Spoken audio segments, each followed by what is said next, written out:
Merci Valentin, bonjour à tous, très content d'être avec vous ce matin.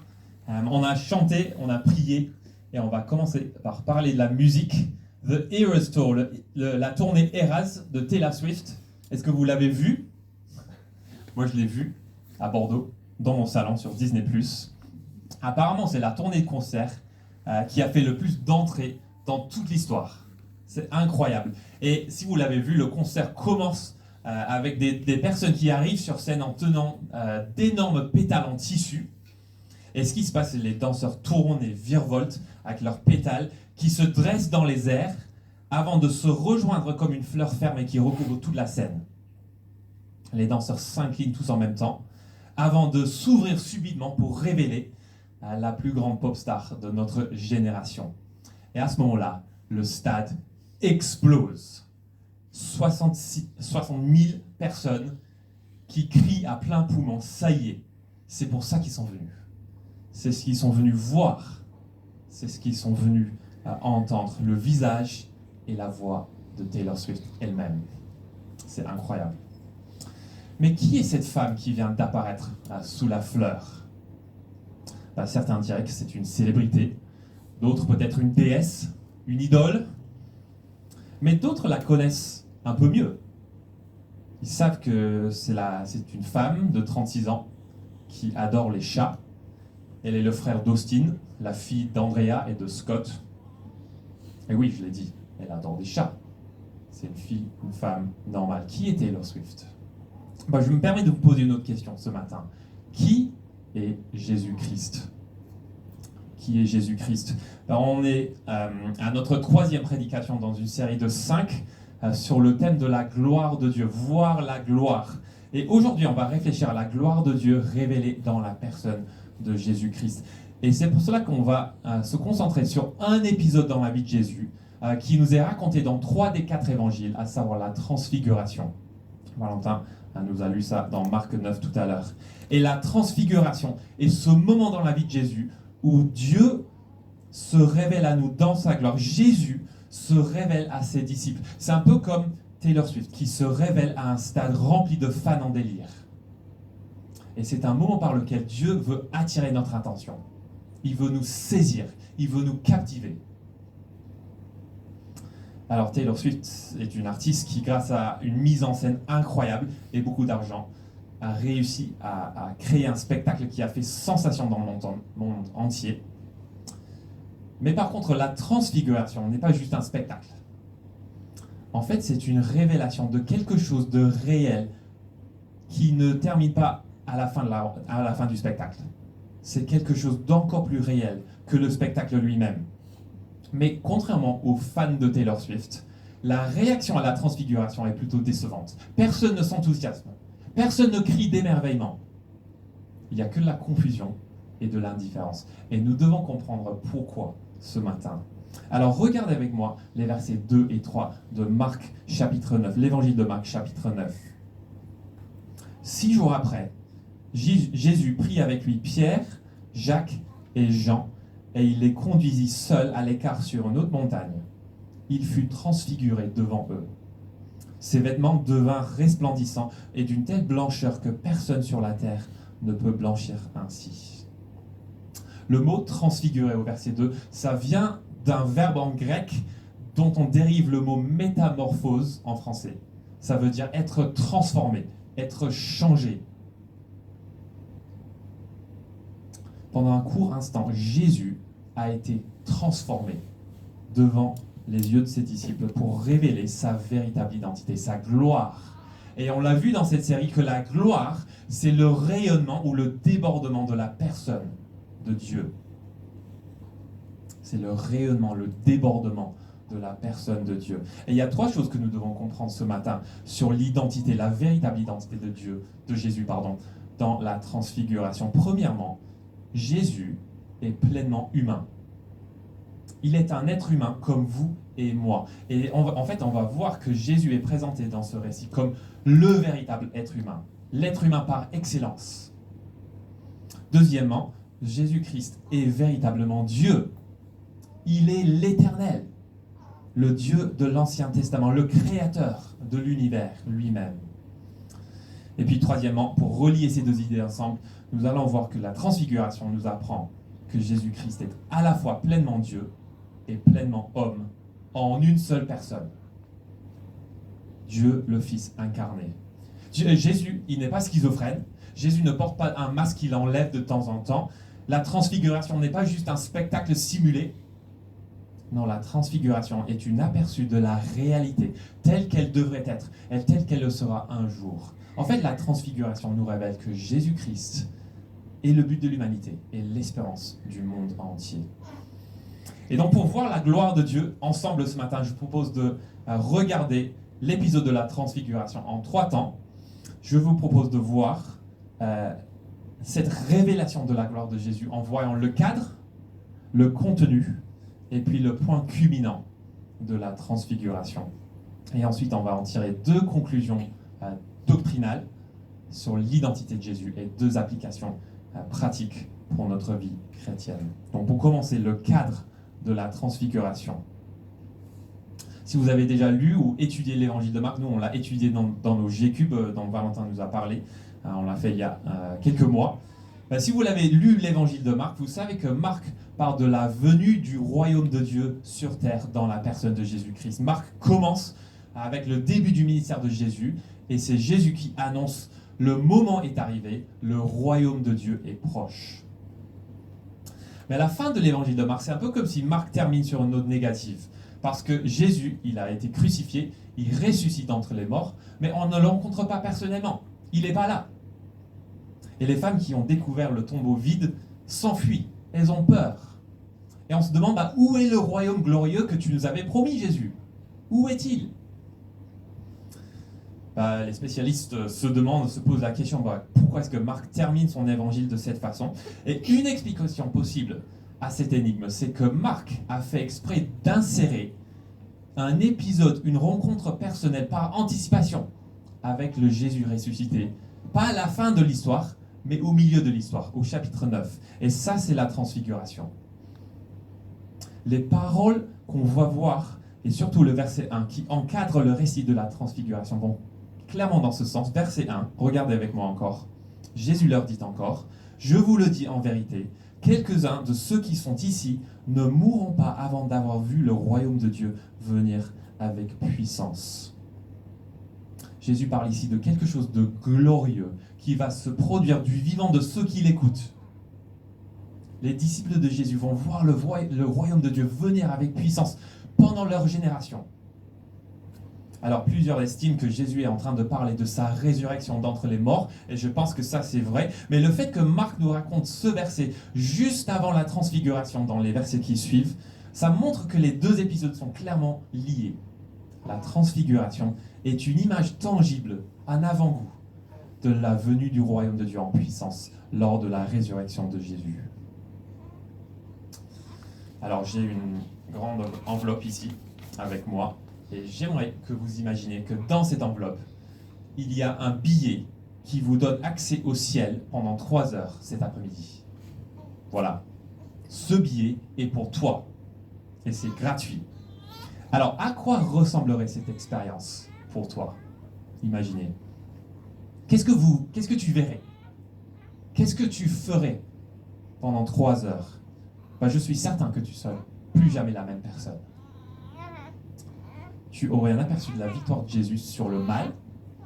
Tu aurais les réponses aux questions qui ont été laissées en suspens pendant toute ta vie sur terre. Tu verrais la création entièrement renouvelée et libérée de la malédiction du péché. Je suis sûr que c'est une expérience qui te changerait pour toujours. Et c'est une expérience qui changerait la façon dont tu abordes la réunion difficile que tu vas avoir demain matin ou ce problème dans ta famille. Alors si je vous parle de l'idée d'aller au ciel cet après-midi, ça peut nous sembler un peu tiré par les cheveux, un peu comme l'un de ces livres chrétiens un peu douteux qui raconte l'expérience d'un enfant qui a frôlé la mort et qui a vu une lumière brillante. Mais en fait, non. Parce que c'est exactement comme cela que Marc comprend l'histoire de la transfiguration. La transfiguration est un aperçu du ciel dans le moment présent. Et c'est extraordinaire. Regardez au verset 2 avec moi. Parce que au verset 2, c'est comme si Marc saute sur les paroles de Jésus au verset 1 pour clarifier que la transfiguration est bel et bien une rencontre personnelle avec le Dieu du ciel. Verset 2, 6 jours après, Jésus prit avec lui Pierre, Jacques et Jean, et il les conduisit seuls à l'écart sur une autre montagne. Il fut transfiguré devant eux. En commençant son récit de cette manière, je pense que Marc il nous prépare à une rencontre personnelle avec Dieu, le Dieu du ciel. Dans la Bible, vous le savez peut-être, les montagnes sont des lieux où les hommes rencontrent Dieu. Et la rencontre peut-être la plus connue dans toute la Bible, c'est lorsque Dieu descend au mont Sinaï pour rencontrer Israël après l'Exode. Et si vous avez vos Bibles, je vous invite à retrouver Exode 24 à la page 57. Et on va juste relire quelques versets dans ce passage. Donc Exode 24 à la page 57, au tout début de vos Bibles. Écoutez ce qu'on lit au verset 9 à 11. Moïse monta avec Aaron, Nadab et Abihu, ainsi que 70 anciens d'Israël. Ils virent le Dieu d'Israël. Sous ses pieds, c'était comme une œuvre en saphir transparent, comme le ciel lui-même dans sa pureté. Il ne porta pas la main contre les personnalités israélites. Ils virent Dieu, puis ils mangèrent et burent. Tout comme Jésus, Moïse escalade la montagne avec 3 personnes, plus les 70 anciens d'Israël, et il leur est accordé de jeter un coup d'œil au ciel. Waouh, c'est extraordinaire. Ils voient Dieu. Vous avez vu ça au verset 9 ? Ils voient Dieu. Qu'est-ce qu'ils ont vu exactement ? En fait, on ne le sait pas trop. Il nous a dit qu'ils ont vu ce qu'il y avait sous ses pieds. On peut imaginer quelque chose qui ressemble à une dalle en saphir transparent. Vous imaginez ça ? Je pense que ça aurait été un peu comme regarder la Burj Khalifa à Dubaï d'un point de vue d'une fourmi. Énorme, extraordinaire. Et ensuite, ils mangent et ils boivent avec Dieu. Dieu prépare un festin sur sa montagne. C'est une image d'émerveillement et d'intimité en même temps. Et ce n'est pas tout. Rappelez-vous que Jésus il monte avec ses disciples quand ? 6 jours après. 6 jours après qu'il parle à ses disciples au verset 1, c'est-à-dire le 7e jour. Alors lisons maintenant ce qui se passe à Moïse quelques versets plus loin dans Exode 24, 15 à 17 ou à 18. Moïse monta sur la montagne qui fut recouverte par la nuée. La gloire de l'Éternel reposa sur le mont Sinaï, et la nuée le recouvrit pendant 6 jours. Le 7e jour, l'Éternel appela Moïse du milieu de la nuée. La gloire de l'Éternel avait l'apparence d'un feu dévorant au sommet de la montagne aux yeux des Israélites. Moïse pénétra au milieu de la nuée et continua de gravir la montagne. Il y resta 40 jours et 40 nuits. Donc si les 3 amis de Moïse voient les pieds de Dieu sous la dalle en saphir, Moïse lui-même, il est invité à monter en haut de la montagne, au sommet de la montagne, pour voir la gloire de Dieu. Et comment est-ce qu'il l'a décrit ? Ça paraît comme un feu dévorant aux yeux du peuple. Mais Moïse, il a pénétré la nuée. Il se retrouve face à face avec la divinité, sans filtre. Il voit la sainteté éclatante, la pureté totale. Est-ce que vous imaginez ça ? Exode 24 nous donne le cadre pour comprendre la gloire de Jésus. Est-ce que vous voyez les liens entre les 2 textes ? Jésus est comme Moïse qui conduit ses 3 amis sur la montagne. Jésus invite ses disciples à connaître l'émerveillement et l'intimité avec Dieu. Et si on se rappelle que c'était Moïse, la personne que Dieu avait choisie pour sauver son peuple, pour délivrer son peuple de l'esclavage en Égypte, pour leur donner une relation privilégiée avec Dieu sur la montagne, si on comprend ça, on comprend pourquoi Marc a choisi de présenter Jésus de cette manière-là. Jésus est la personne, il est celui qui accomplit la délivrance ultime. Jésus est celui qui nous donne une relation privilégiée avec Dieu.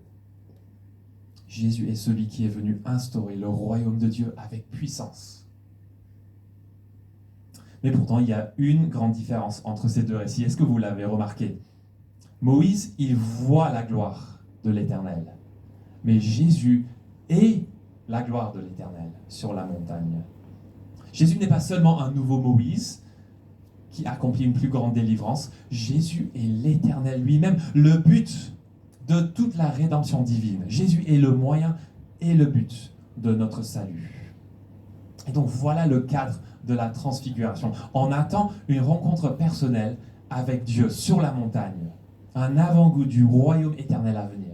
Et ça, c'est ce que Marc est en train de nous montrer dans ce récit. On voit que Jésus est pleinement humain et pleinement divin en une seule personne.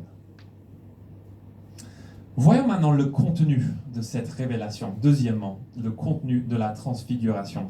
Et si vous regardez les versets 3 à 6, maintenant, il y a plusieurs aspects de la transfiguration qu'on pourrait aborder ensemble, mais on n'a pas le temps. Il y a Moïse et Élie qui apparaissent aux côtés de Jésus.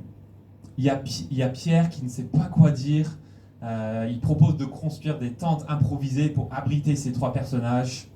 Et puis il y a cette nuée qui recouvre la montagne jusqu'à ce que personne, enfin il n'y a que Jésus qui reste à la fin. Alors on pourrait passer des heures et des heures à regarder, à contempler tous ces éléments.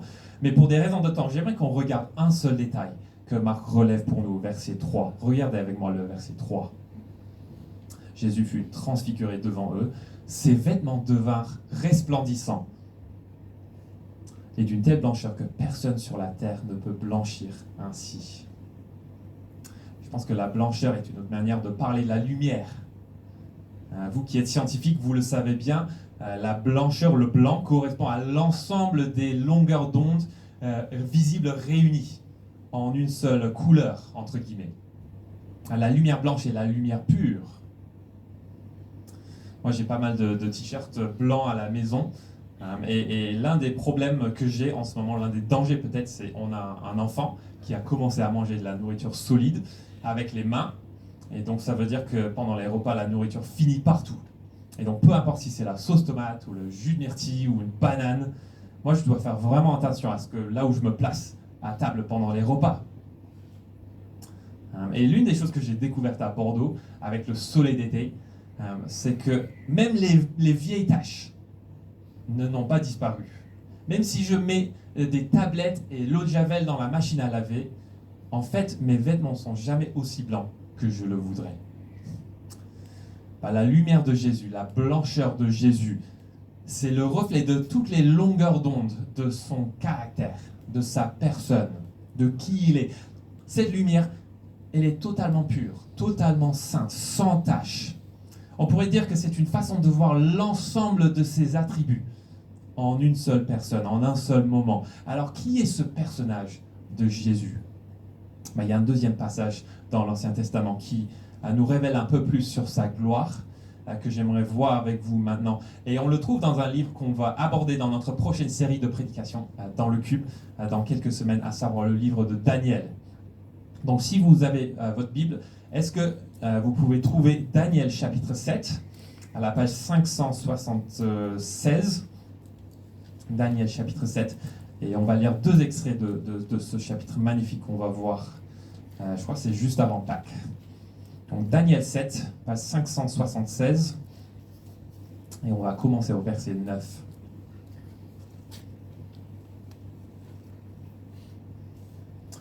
C'est Daniel qui parle. Pendant que je regardais, on a placé des trônes, et l'Ancien des jours s'est assis. Son vêtement était aussi blanc que la neige, et les cheveux de sa tête pareils à de la laine pure.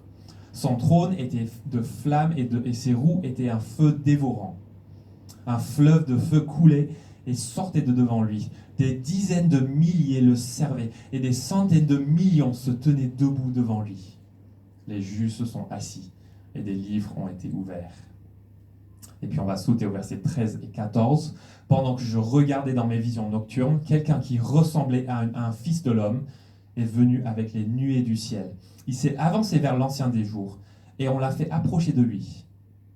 On lui a donné la domination, la gloire et le règne, et tous les peuples, les nations et les hommes de toute langue l'ont servi. Sa domination est une domination éternelle qui ne cessera pas et son royaume ne sera jamais détruit. La première personne qu'on rencontre dans ces versets, c'est l'ancien des jours. C'est un autre nom pour Dieu lui-même. Les vêtements blancs de Jésus, donc, l'identifient comme l'Ancien des jours, comme le Créateur incréé, le juge de l'univers, entouré de dizaines de millions d'anges. L'Ancien des jours, c'est celui à qui tout le monde va devoir rendre des comptes à la fin des temps. Et d'ailleurs, si vous regardez la fin de Marc chapitre 8, tout à l'heure, c'est exactement comme cela que Jésus se décrit au verset 38. Le Fils de l'homme viendra dans la gloire de son Père avec ses saints anges. Jésus, il est l'Ancien des jours. Et vous l'avez entendu, Jésus se décrit aussi comme le Fils de l'homme dans ce verset. Et ça, c'est parce que Jésus emploie ce titre, Fils de l'homme, pour parler du fait qu'il est simplement un être humain. C'est ça ce que ça veut dire, Fils de l'homme, ça veut dire être humain. Mais c'est aussi une allusion à ce passage qu'on vient de lire, Daniel 7, 13 et 14. Parce que là, on voit un Fils de l'homme, un être humain, qui s'approche du trône de l'Ancien des jours, du Créateur incréé. Et cet être humain, il a accès au ciel, il a un pass VIP. Et qu'est-ce qui se passe après? Il reçoit la domination, la gloire et le règne sur toutes les nations. Et son royaume ne sera jamais détruit. Voici donc le contenu de cette révélation qu'on voit, la transfiguration de Jésus. Jésus-Christ lui-même est le commencement et la fin. Il est le créateur et le juge. Il est le début et la fin. C'est lui qui a créé les étoiles et les océans. C'est lui qui prononcera le verdict sur toutes les forces du mal à la fin de l'histoire. Et ce Jésus est devenu un être humain. Ce Jésus est l'homme qui accomplira la plus grande délivrance que l'exode hors d'Égypte. Jésus accomplira, vous l'avez vu, une délivrance pour toutes les nations. Ce Jésus, il est bien plus grand que Moïse. En fait, il est présenté dans ce verset comme un nouvel Adam, un homme à qui Dieu confie toute la terre pour la dominer et pour la remplir de sa gloire. Et donc, lorsque Pierre, Jacques et Jean, les trois pécheurs de Galilée, se retrouvent sur cette montagne, ils se retrouvent face à face avec l'Ancien des jours et le roi de la nouvelle création. Jésus-Christ, il est la charnière sur laquelle toute l'histoire de ce monde bascule. Et Pierre, Jacques et Jean sont là devant lui. C'est extraordinaire. J'aimerais vous demander, est-ce que vous voyez cette gloire ce matin? Est-ce que vous avez vu, est-ce que vous avez contemplé la gloire de Jésus-Christ? La transfiguration est un moment extraordinaire, on est d'accord? Je parle du spectacle, oui, mais aussi de la signification du spectacle. Mais comment réagir à ce qu'on a vu? Comment réagir à cette révélation? Ça, c'est la question. Est-ce que nous devons hurler de joie comme les fans de Taylor Swift dans le stade, et puis quitter le stade pour retourner à la vie normale? Est-ce que c'est ça ce qu'on doit faire? En fait, la réponse que Marc et que Jésus attendent de nous, que la transfiguration devait produire, est à la fois ordinaire et radicale. Et c'est ce qu'on va voir dans le point culminant de la transfiguration, verset 7. Troisièmement, le point culminant de la transfiguration. Parce que c'est vrai que certaines personnes attirent notre attention naturellement, que ce soit par leur talent, ou leur réussite dans la vie, ou leur éloquence, leur musique. Parce que les gens n'écoutent pas Taylor Swift parce qu'ils sont obligés. Ils l'écoutent parce qu'ils sont captivés par elle. Il en va de même pour Jésus. Verset 7. Une nuée vint les couvrir. Et de la nuée sortit une voix. Celui-ci est mon fils bien-aimé. Écoutez-le. C'est la voix de Dieu le Père qui parle dans ce verset.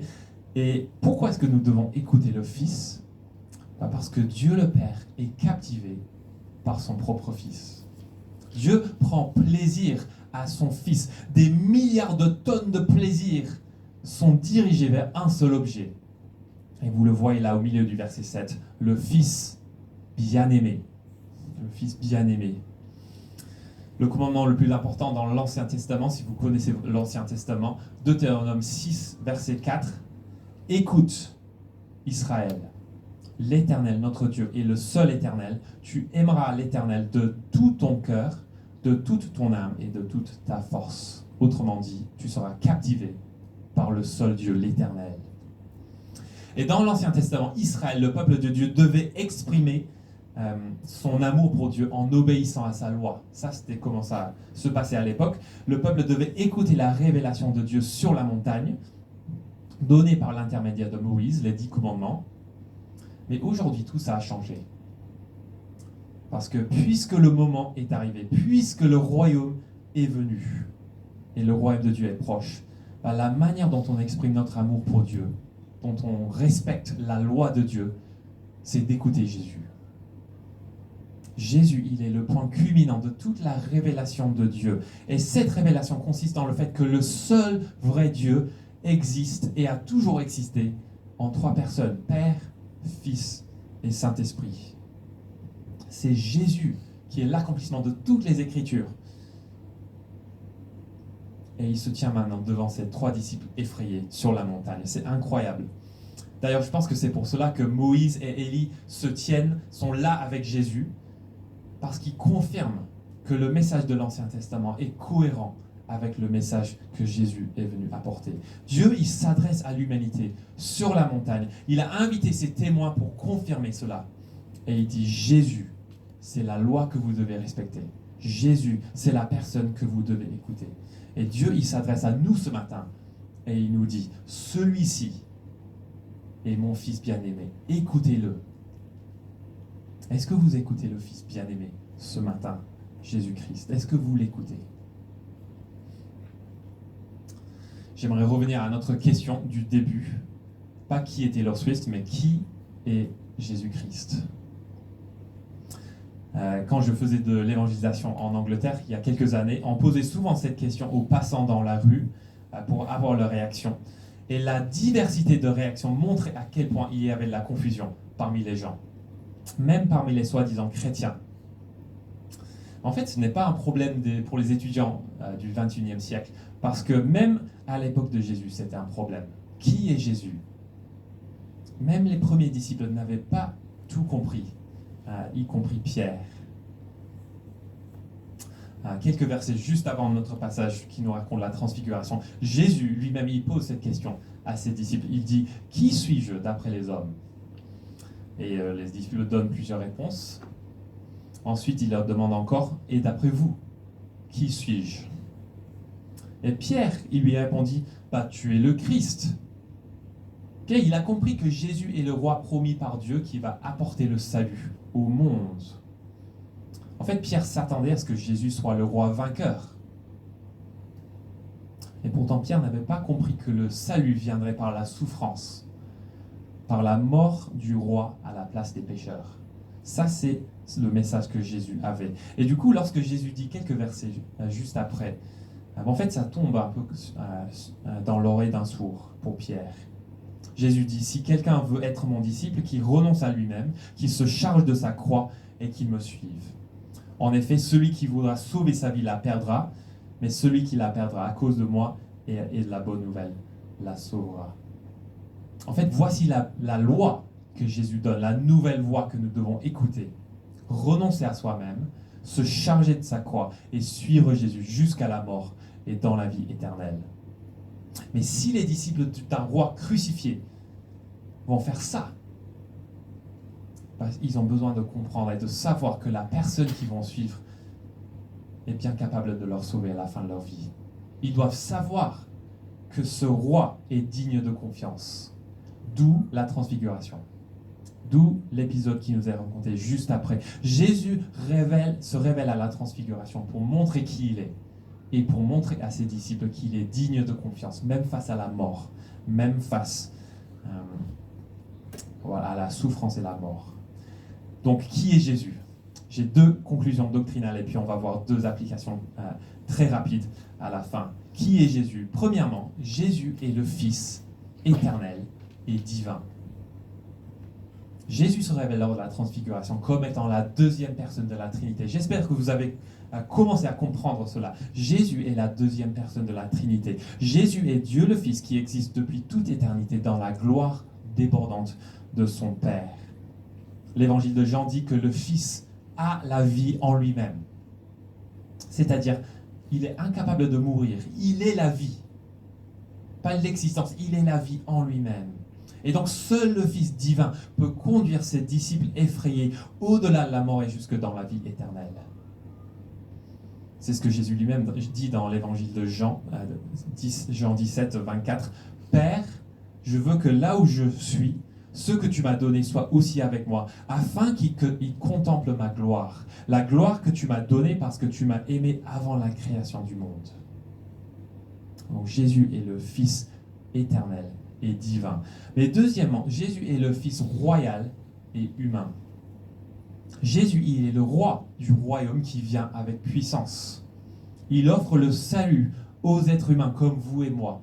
Mais comment est-ce qu'il peut faire ça? Parce qu'il est un être humain qui nous représente et qui se substitue à nous, en mourant sur la croix pour prendre sur lui tout le poids de notre péché, de notre rébellion contre Dieu. Mais ce qui est marquant, c'est à chaque fois que Jésus prédit sa mort, et il le fait plusieurs fois dans l'évangile de Marc, il prédit aussi sa résurrection 3 jours plus tard. Il sait qu'il y a une gloire qui l'attend au-delà de la mort. Est-ce que vous savez que Dieu vous a créé pour la gloire?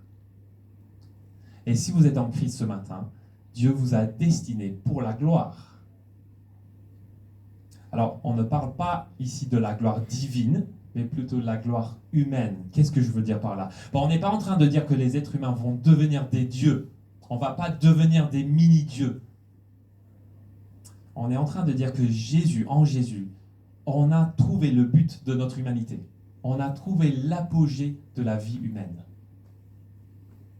En fait, lors de la transfiguration, Jésus nous révèle non seulement la gloire au sein de la Trinité, la gloire divine, mais il nous révèle la gloire qui nous attend à la fin de notre vie aussi. Cette gloire est le royaume de Dieu qui viendra avec puissance. Une nouvelle création physique habitée par des êtres humains parfaits, comme vous et moi si on est en Christ. Un monde où il n'y aura plus la mort, où il n'y aura plus ni cri, ni deuil, ni cri, ni douleur. Jésus est le nouvel Adam, le nouveau Moïse, le nouveau fils de David, qui nous amène dans cette gloire et dont la transfiguration n'est qu'un avant-goût dans l'histoire. Romains 8, 17 à 18. Or, si nous sommes enfants, nous sommes aussi héritiers. Héritiers de Dieu et co-héritiers de Christ. Si toutefois nous souffrons avec lui, afin de prendre aussi part à la gloire. J'estime que les souffrances du moment présent ne sont pas dignes d'être comparées à la gloire qui va être révélée pour nous. Et Philippiens 3, verset 20. Quant à nous, notre droit de cité est dans le ciel, d'où nous attendons aussi comme Sauveur le Seigneur Jésus-Christ. Il transformera notre corps de misère pour le rendre conforme à son corps glorieux, par le pouvoir qu'il a de tout soumettre à son autorité. Alors, qui est Jésus? J'ai un terme théologique que vous avez besoin de connaître avant de partir ce matin. Vous êtes prêts? C'est l'union hypostatique. Ça, c'est le terme théologique que les spécialistes utilisent. Pour le dire très simplement, ça veut dire que Jésus est pleinement humain et pleinement divin en une seule personne. Pleinement humain et pleinement divin en une seule personne. Et seul ce Jésus est capable de nous sauver. Deux mini-applications pour terminer ce matin. Comprenons bien l'identité de Jésus pour nous-mêmes. Parce que la Jésus qu'on voit dans la Bible n'est pas juste un homme, un prophète, comme par exemple les musulmans le croient. Le Jésus qu'on voit dans la Bible n'est pas juste une personne surnaturelle, un super-héros, un ange, comme le croient les témoins de Jéhovah. Le Jésus qu'on voit dans la Bible n'est pas un Dieu parmi trois, comme sous-entend les Mormons. Jésus n'est même pas un roi puissant qui vainc ses ennemis, comme l'espéraient les Juifs, comme Pierre à l'époque de Jésus. Non, Jésus est le Fils de Dieu incarné, le Dieu de gloire. Donc on doit comprendre bien l'identité de Jésus, mais ça veut dire aussi, et par conséquent, que nous devons écouter bien le message de Jésus. Parce que Jésus n'est pas venu sur terre pour soigner nos bobos, il n'est pas venu sur terre pour nous aider à vivre le meilleur maintenant. Jésus n'est pas venu sur terre pour nous apprendre quelques principes moraux de base. Non, Jésus est venu sur terre pour nous sauver du péché et de la mort et pour nous donner la gloire éternelle. Et seul le vrai Jésus peut nous donner la vraie vie, la vie dans la gloire avec lui pour toujours. Et la semaine prochaine, nous allons voir qu'à chaque fois qu'un chrétien regarde Jésus dans la Bible, comme on a fait ce matin, nous aussi, on est en train d'être transfigurés par le Saint-Esprit. Ça, c'est ce qu'on va voir la semaine prochaine. Et puis dans 2 semaines, on va voir que la transfiguration de Jésus prouve que nous aussi, si nous sommes en Christ, nous serons transfigurés de la même manière que lui lorsque Jésus reviendra. Nous aurons des corps glorieux pour habiter un monde glorieux avec lui. J'ai hâte de voir ça avec vous. Mais pour terminer, j'aimerais juste vous lire quelques lignes, une partie d'une confession de foi qui a été écrite il y a bien longtemps, en 325, qui s'appelle le Credo de Nicée. Et puis on va prier. Mais je vous invite à écouter ces paroles que les chrétiens se disent les uns aux autres depuis des siècles. Et vous pouvez vous approprier ces versets, ces mots pour vous-même. Et puis on va prier. Donc écoutez une partie du Credo de Nicée. Je crois en un seul Seigneur, Jésus-Christ, le Fils unique de Dieu, né du Père avant tous les siècles. Il est Dieu, né de Dieu. Lumière, né de la lumière. Vrai Dieu, né du vrai Dieu. Engendré, non pas créé. Consubstantiel au Père, et par lui tout a été fait. Pour nous les hommes et pour notre salut, il descendit du ciel. Par l'Esprit Saint, il a pris chair de la Vierge Marie et s'est fait homme. Crucifié pour nous sous Ponce Pilate, il souffrit sa passion et fut mis au tombeau. Il ressuscita le 3e jour, conformément aux Écritures, et il monta au ciel. Il est assis à la droite du Père. Il reviendra dans la gloire pour juger les vivants et les morts. Et son règne n'aura pas de fin. Prions.